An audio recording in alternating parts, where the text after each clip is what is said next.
The other day, I was talking to a friend, a business owner, and he asked me about my business. Sabi niya, kamusta yung negosyo mo? Sabi ko sa kanya, okay naman yung negosyo ko, but lately in the past few months, we're experiencing low sales, halos walang sales pa nga. And then he told me this, sabi niya, okay lang yan, it really happens. Because in business, it's all about waiting for the proper timing. And then he shared to me, a few years ago, his businesses was losing millions. But he kept at it. Sabi niya, buti na lang hindi ako sumuko. Buti na lang naghintay ako. And true enough, this year has been my harvest year. I'm earning so much more. Now, why am I sharing this with you? Because we often pray and wait for the timing of the Lord. But sometimes we misunderstand it. What do I mean with this? Tulad ng kaibigan ko, gusto niya mag-give up. But waiting for your prayer, when you're asking something from the Lord, it's not just about waiting.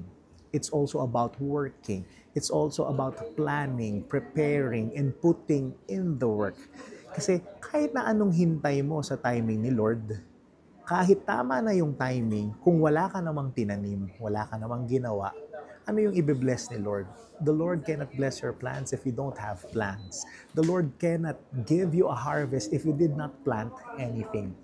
So, am I saying that waiting for the proper timing from the Lord is overrated? Definitely not. Here's what I'm saying. Yes, you wait on the Lord, but never forget your contribution. What are you working at? Anong tinatanim mo? What are you planting? Because the Bible says faith without works is dead. And while you are waiting for your answered prayer, keep planting, keep planning, keep preparing, keep working on it. Because when the time is right, the Lord will make it happen. And remember, if it's God's time, no one can stop it. If it's not yet the time, even if you force it, no one can force it.